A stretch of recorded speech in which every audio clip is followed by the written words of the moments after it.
The microphone feedback pierced through the reception hall like incoming artillery.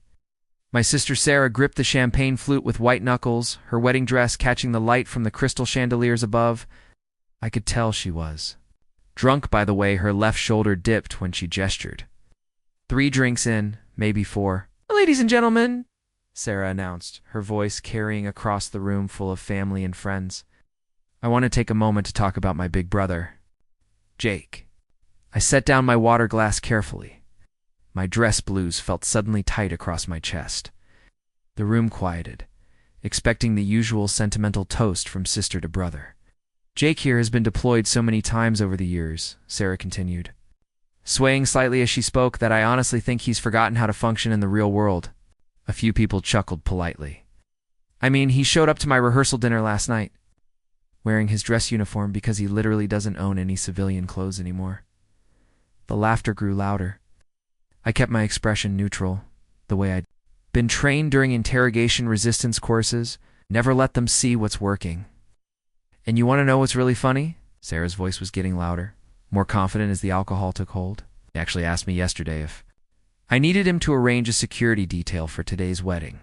A security detail for a wedding in suburban Ohio. She threw her free hand up dramatically, like we're expecting Taliban fighters to crash the reception or something. The room erupted in laughter. I could see my mother's face across the room, pale and mortified. Dad was staring down at his dinner plate, unable to look up. The groom Marcus stood behind Sarah, his expression unreadable. "But seriously, everyone," Sarah raised her glass higher, her voice taking on a mocking tone. "Jake's been playing soldier for so long that he thinks everything in life is some kind of military operation. He probably mapped out 3 different exit strategies for this venue before he even sat down." It more laughter. "He's like that weird uncle who never quite grew up and learned how to live in the real world. Except he's my brother and he's 34 years old." The words hit like shrapnel. Each laugh from the crowd felt like another piece of metal tearing through me. But I kept my face stone still, my posture straight, my breathing controlled. "So here's to my big brother Jake," Sarah concluded, raising her champagne flute in a mock toast, who'd spent so many years keeping all of us safe overseas that he forgot how to actually live a normal life here at home. "Thanks for your service, Jake Evan, if you have no idea what to do with yourself now that you're back." The toast rippled through the crowd. People raised their glasses and drank. I lifted my water glass with everyone else and took a small sip, the ice clinking against my teeth. Then Marcus stepped forward. Marcus gently took the microphone from Sarah's hand. She laughed and stumbled slightly, catching herself against the head table. The room was still buzzing with laughter and conversation from her toast. "Thank you, honey," Marcus said quietly. Da-da-da, his voice carrying the unmistakable tone of someone who'd spent time in the military. "I'd like to add something about Jake, if I may." The room began to quiet again. Sarah looked confused, still smiling from the attention she'd received. Marcus turned to face me directly. Something in his posture changed. His shoulders squared. His chin lifted slightly. His entire bearing shifted from casual wedding guest to something else entirely. "Colonel Reeves," he said, and his voice now carried the unmistakable cadence of a soldier addressing a superior officer. The room went completely silent. "Sir, I want you to know that your service means everything to me and my family. You probably don't remember me. I was just another specialist back then. But I served under your command in Kandahar Province, 2018. 3rd Battalion, 82nd Airborne." Sarah's face drained of color. Her smile disappeared completely. "You saved my life, sir." Marcus continued, his eyes locked directly on mine. "When our convoy hit that IED en route Tampa, you pulled me out of the burning vehicle. You carried me 200 meters to the evac point while taking enemy fire. I wouldn't be standing here today without you." The silence in the room was absolute. Now, even the catering staff had stopped moving. "And sir, you wouldn't know this, but you didn't just save my life that day. You saved my whole family's future. My little sister Amushi's here tonight. She was born 6 months after I came home. My parents got to meet their granddaughter because you made sure I survived to see her." Marcus paused, his voice getting quieter, but somehow more powerful. "So, when people ask me about real heroes, I don't talk about movie stars or athletes or politicians. I talk about Colonel Jake Reeves, who taught me that true strength isn't about being the loudest person in the room. It's about being the one who shows up when everyone else is running away. He came to attention then, a perfect military posture that looked surreal in his black tuxedo. "Sir, it's an honor to be joining your family today." I stood slowly, my dress, blues crisp and straight. The room remained silent, waiting. "Thank you, Marcus," I said simply. "Welcome home." The applause started with just a few people, then built into something that seemed to shake the entire building. I walked over to Marcus, shook his hand firmly, then pulled him into a brief embrace. Sarah was crying now, her carefully applied makeup running in dark streaks down her cheeks. She looked like she wanted to say something, but I was already walking toward the exit. Outside in the parking lot, sat in my rental car for 10 minutes staring. At the steering wheel, the engine was off. Silence was complete. I didn't cry. I didn't punch anything. I just sat there, processing what had just happened. My sister had spent 5 minutes telling a room full of people that I was a broken, socially awkward veteran who couldn't function in civilian society. Then her new husband had stood up and told everyone the truth about what service really meant. I started the engine and drove back to my hotel. I had some thinking to do. The first time I realized my sister resented my military service was during Christmas leave in 2015. I'd been home for 3 days, trying to decompress from a deployment to Afghanistan. The transition from a combat zone to suburban Ohio was always jarring, but this time felt different. We were sitting around Mom's dinner table, eating her famous pot roast with those little red potatoes she always cut up special. It was supposed to be a celebration. I'd just been promoted to lieutenant colonel, and Mom was practically glowing with pride. "Jake got another promotion," Mom announced, beaming at me across the table. "He's a major now." "Lieutenant colonel?"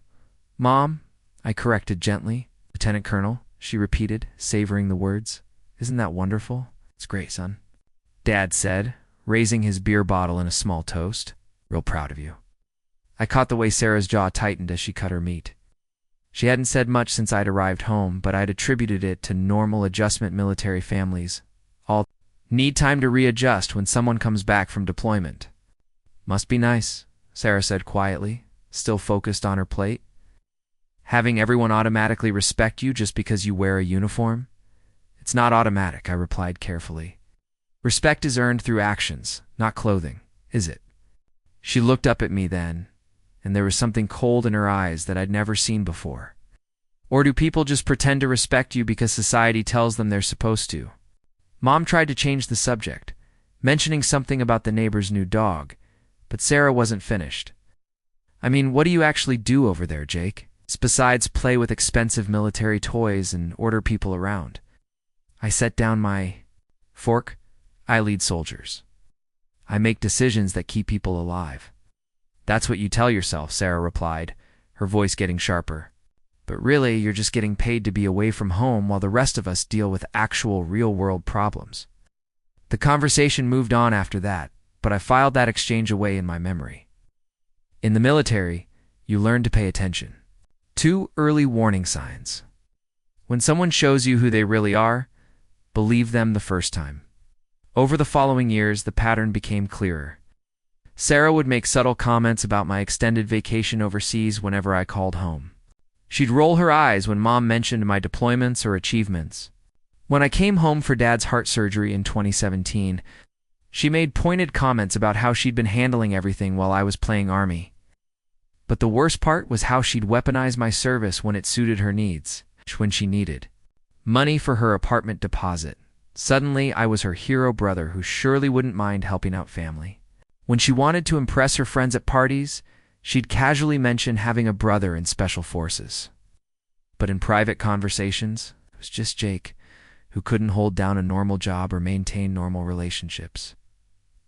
The red flags were there, but I chose to ignore them. Family is family, I told myself. Everyone processes military service differently. Some people just don't understand what we do, and that's okay.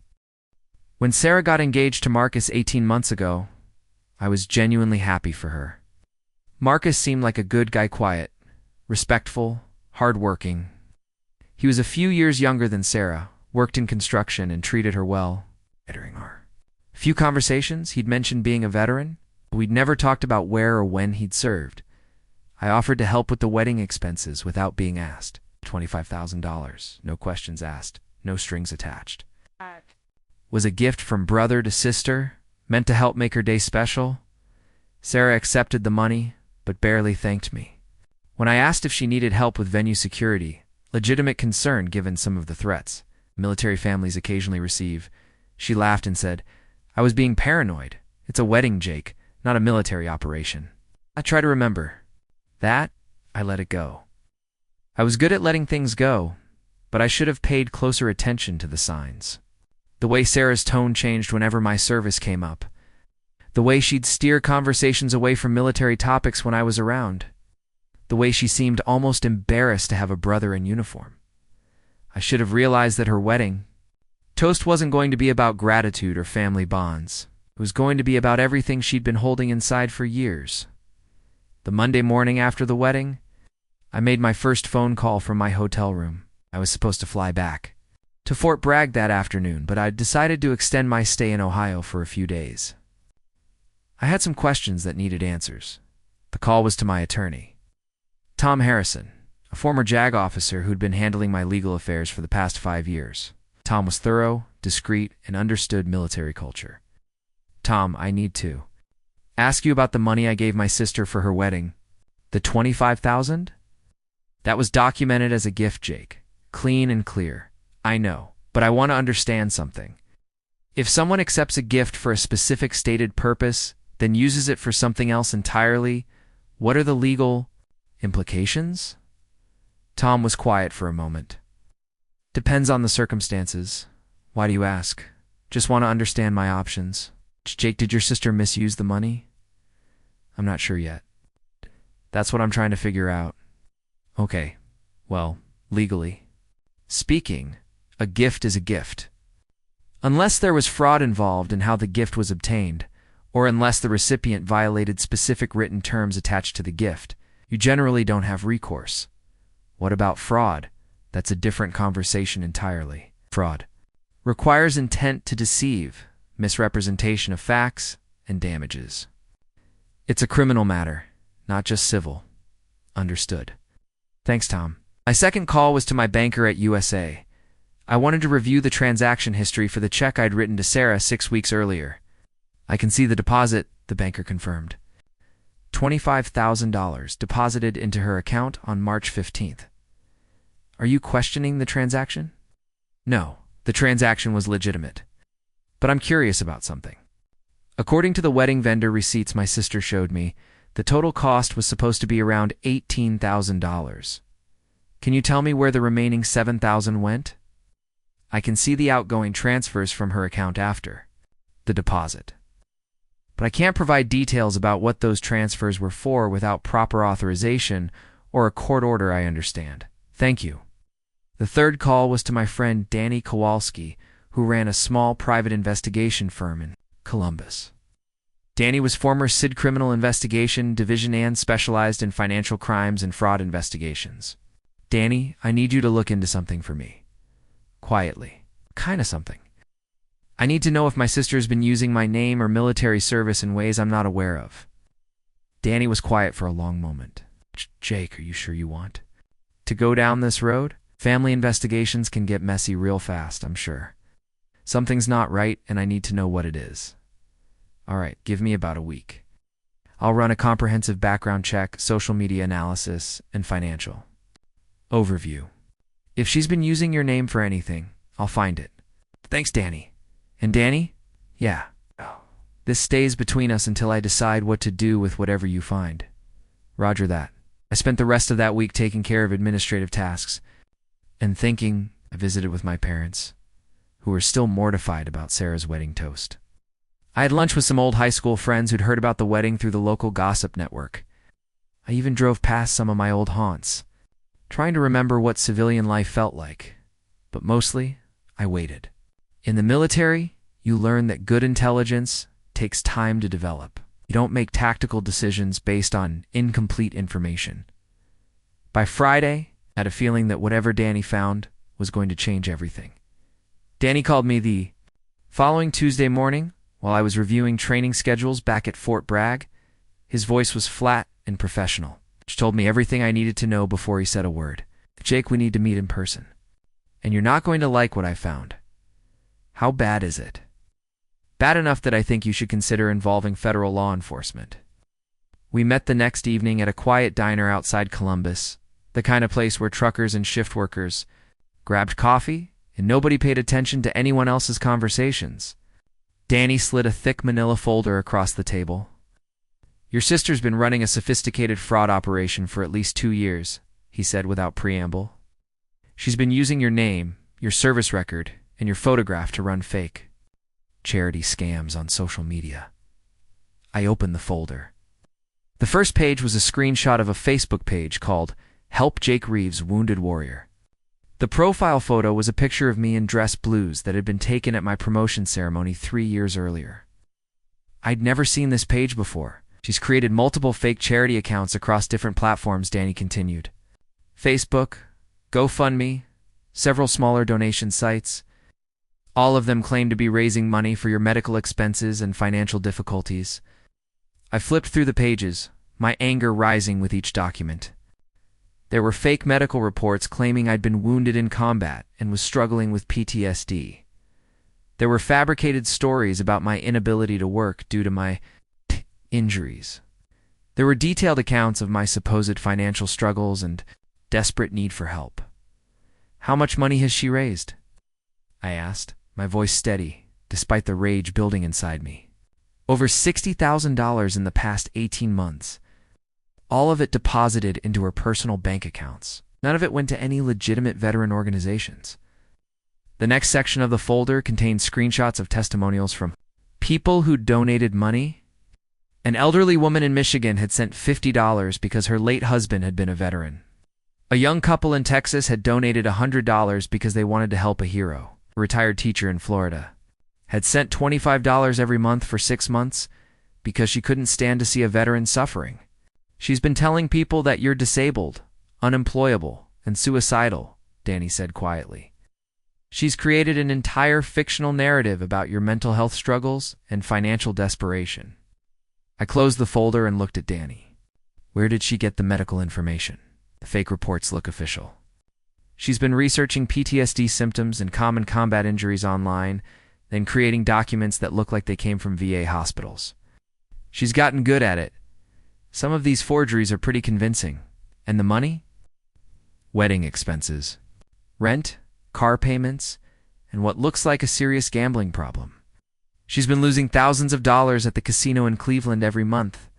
I sat back in the booth, processing the information. This wasn't just about Sarah's resentment of my service anymore. This was about criminal fraud, identity theft, and exploitation of people who genuinely wanted to help veterans. What am I? Legal options? I asked. Report it to the FBI. This involves interstate commerce, wire fraud, mail fraud, and identity theft. It's a federal crime, Jake. She could be looking at serious prison time. And the people who donated, they're victims too. They gave money in good faith, believing they were helping a veteran in need. They deserve to know the truth, thought. About Sarah's wedding toast. About how she'd portrayed me as a broken, socially awkward veteran who couldn't function in civilian society. She'd been selling that story to strangers on the internet for months, collecting money from people who believed they were helping a wounded warrior. I need copies of everything, I said. Already made them. Jake, I have to ask her, are you sure you want to pursue this? She's your sister? She stopped being my sister the moment she started stealing money from people who wanted to help veterans. This isn't about family anymore. This is about justice. Danny nodded. I figured you'd say that. What's your next move? I'm going to do what I should have done a long time ago. I'm going to treat this like the criminal investigation it needs to be. Back at Fort Bragg, I spent the next 3 days building a comprehensive case file. This wasn't about personal revenge. Revenge was an emotion, and emotions led to mistakes. This was about systematic justice, executed with military precision. I started by documenting everything chronologically. Sarah's fake charity pages, the forged medical documents, the financial records, the testimonials from victims. I cross-referenced dates and amounts, creating a timeline that would be easy for investigators to follow. Then I began reaching out to the victims. I found contact information for 17 people who had donated money to Sarah's fake charities. Each conversation was difficult, but necessary. Mrs. Stevens, S. Lieutenant Colonel Jake Reeves. I'm calling about a donation you made to a charity that claimed to be helping me with medical expenses. The elderly woman in Michigan was confused at first, then heartbroken when I explained the truth. But the website said you were struggling with PTSD and couldn't work, she said, her voice shaking. I wanted to help. My husband was a veteran, and I know how hard it can be. Ma'am, I was never wounded in combat, and I don't have PTSD. Someone used my name and photograph without permission to steal money from people like you who genuinely wanted to help veterans. Oh my God, who would do such a thing? It's what the FBI is going to find out. I wanted to call you personally to apologize and to let you know that I'm going to make sure you get your money back. You don't have to do that, Colonel.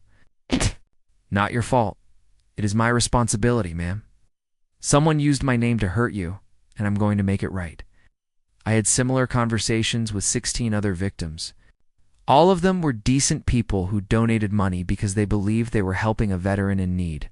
And most of them refused to accept reimbursement from me, but I sent them checks anyway. It was the right thing to do.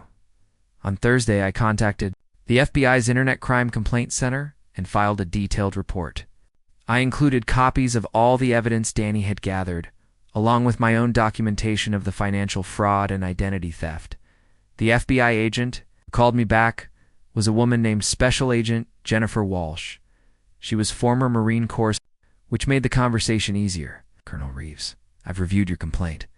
This is a clear case of wire fraud, mail fraud, and identity theft. The fact that it involves fraudulent charity solicitations makes it even more serious. The next step, we're going to open a federal investigation. I'll need you to provide a formal statement, and we'll want to interview some of the victims. How soon can you be available? I can be there tomorrow if necessary. Good, and Colonel. I want you to know that we take these cases very seriously. When someone exploits public sympathy for veterans, they're not just committing fraud, they're undermining trust in legitimate veteran charities. I understand, Agent Walsh. What can I do to help? Keep documenting everything. If your sister contacts you about this, record the conversation if it's legal in your state. And don't confront her directly, let us handle that part. I also called Tom Harrison, my attorney, to brief him on the situation and get his advice on potential civil remedies. Jesus, Jake, your own sister? Family doesn't get a pass when they commit federal crimes, Tom. No, it doesn't. But this is going to be rough on your parents, I know. What was I supposed to do? Let her keep stealing money from people who wanted to help veterans? No, you did the right thing. It's just going to be painful for everyone involved. The hardest part was calling my parents. I drove to their house on Saturday morning and told them everything. Dad took it stoically, the way he always handled bad news. Mom cried. How could she do this? Mom asked, dabbing at her eyes with a Tisha. How could she lie about you being hurt? I don't know, Mom, but she did, and now she has to face the consequences. Are you going to press charges? I already have. The FBI is investigating. Dad nodded slowly. You did what you had to. Do, son. Sarah made her bed. I'm sorry it came to this. Or not, Dad said firmly. We raised you both to know right from wrong. Sarah chose wrong. That's on her, not you. The FBI investigation moved quickly. Financial crimes leave digital fingerprints. And Sarah had been sloppy about covering her tracks. Within 2 weeks, federal agents executed a search warrant at her apartment. She called me that night, sobbing, Jake, I need your help. The FBI took my computer, my phone, everything. There. Saying I committed fraud? I don't understand what's happening. Sarah, did you create fake charity pages using my name and photograph? Silence. Did you tell people I was wounded in combat and needed financial help? More silence. Did you collect money from people who thought they were helping a disabled veteran? Not what it looks like, Jake. I was in trouble. And you needed to steal money from people who wanted to help veterans. I never meant for it to go this far. You were trying to profit from my service while simultaneously mocking it. Spent months telling strangers that I was broken and unemployable, then you stood up at your wedding and said the same thing to my face. I was drunk at the wedding. I didn't mean you meant every word of it. You've been resenting my service for years, and you found a way to make money from that resentment. Jake, please. I'm your sister. You. Stop being my sister when you started stealing from people who wanted to help veterans. You need a lawyer, Sarah. A good one. She hung up on me. The trial was surprisingly quick. Sarah's public defender tried to negotiate a plea deal, but the evidence was overwhelming. She had stolen money from dozens of people, forged medical documents, and used my identity for criminal purposes. Special Agent Walsh presented the case with clinical precision. She showed the jury screenshots of Sarah's fake charity pages, copies of the forged medical reports, and bank records, showing exactly where the money had gone. The defendant didn't just steal money, Walsh said during her closing argument. He stole the honor and sacrifice of every veteran who has ever served this country. She turned legitimate charity into a weapon against the very people we're supposed to honor. The prosecutor also called several of the victims to testify. Mrs. Stevens, the elderly woman from Michigan, took the stand and explained how Sarah's fake charity had convinced her to donate money every month. I believed I was helping a wounded veteran, she said, her voice shaking. My husband served in Vietnam, and I know how hard it can be for veterans to get help. I wanted to do something good. The defense attorney tried to portray Sarah as a victim of gambling addiction and financial desperation, but the jury wasn't buying it. You don't accidentally create fake medical documents and fictional narratives. It's about your brother's combat injuries. The judge, a Vietnam veteran named Robert Chun, was particularly harsh during sentencing. The defendant exploited the goodwill of American citizens who wanted to help veterans, he said. She turned their compassion into a weapon against her own brother, her military officer who has served this country with distinction. Sarah was sentenced to 3 years in federal prison in order to pay full restitution to every victim. The restitution amount was over $70,000 more than the money she'd stolen, because it included penalties and interest. Your brother earned respect through service and sacrifice, Judge Chen told Sarah. You tried to steal that respect for personal gain. That's not just theft, it's betrayal of the highest order. I was in the courtroom for the sentencing. Sarah looked at me once during the proceedings, but I didn't look back. Some bridges once burned can never be rebuilt. After the sentencing, Special Agent Walsh approached me in the hallway. Colonel, I wanted to thank you for your cooperation throughout this investigation. I know it wasn't easy, turning in your own sister. But it wasn't about her being my sister, I replied. It was about her being a criminal who was hurting people who wanted to help veterans. Still, it took courage. A lot of people would have tried to handle this privately. Private solutions don't work when crimes cross state lines and involve federal jurisdiction. Walsh nodded. Well, for what it's worth, I think you did the right thing. And I think your sister got what she deserved. Marcus called me 2 weeks after the sentencing. He and Sarah were getting divorced. I'm sorry, sir, he said. I know she's your sister, and I know this is probably hard on your family. She made her choices, Marcus. You made yours. I respect that. I wanted you to know that I meant what I said at the wedding about you saving my life in Afghanistan. The circumstances with Sarah don't change that. Circumstances don't change the truth, I agreed. How are you holding up? I'm okay. It's been financially challenging. Sarah spent most of our savings on her gambling problem. But I've got a good job and I'll rebuild. If you need anything, let me know. I appreciate that, sir. And Colonel. Yeah, I'm glad you turned her in. What she did was wrong, and those people deserved justice. They did. Take care of yourself, sir. You too, Marcus. I retired from the Army 4 months later. 22 years of service, multiple deployments, and a pension that would keep me comfortable for the rest of my life. I bought a small cabin in the mountains of Colorado where the air was thin and the silence was absolute. I didn't invite Sarah to my retirement ceremony. She was in federal prison, and even if she hadn't been, some damage goes too deep to forgive. But I did invite Marcus. He came wearing dress blues, looking sharp and professional. We didn't talk about Sarah, or the trial, or the divorce. We talked about the future, about new beginnings, about the weight of carrying other people's respect and trust. Do you ever regret it? He asked as we sat on my porch watching the sunset. Paint the mountains red and gold, turning her in. No, I said without hesitation. She wasn't stealing from me. She was stealing from people who believe in what we do, what we represent. She was stealing from people who wanted to help veterans. Have been hard, though.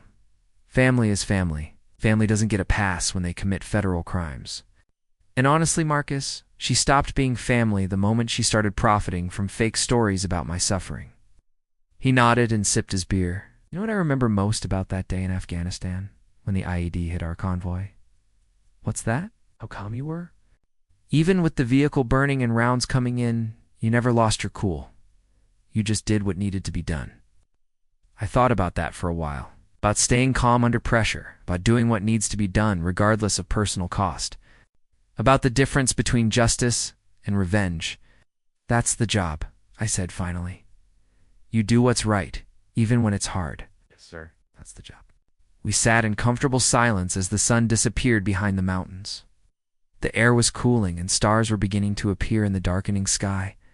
3 months after that conversation, I received a letter from Dorothy Stevens, the elderly woman from Michigan who had donated money to Sarah's fake charity. She had written to thank me for my honesty and for making sure she got her money back. Dear Colonel Reeves, the letter began, I wanted you to know that I don't blame you for what your sister did. I know it must have been incredibly difficult to turn in your own family member, but it was the right thing to do. She went on to explain that her late husband had been a veteran, and that she understood the real challenges military families face. I don't want my money back, she wrote, but I'm glad to know that there are still people like you who understand the difference between right and wrong. Thank you for your service, and thank you for your integrity. I kept that letter on my kitchen table for weeks, reading it every morning with my coffee. It reminded me why I had made the choices I made. Not for revenge, not for personal satisfaction, but because some things are more important than family loyalty. Honor matters, truth matters, justice matters, and sometimes protecting those things means standing alone. But standing alone isn't the same as being alone. There are people out there, people like Marcus, people like Dorothy Stevens, people like the soldiers I served with who understand that real strength isn't about being the loudest person in the room. It's about being the one who shows up when everyone else is running away, even when the person you're standing against is your own sister, even when it costs you everything. The mountains are quiet here. The air is clean. Every morning, I wake up knowing I did the right thing. And that's enough.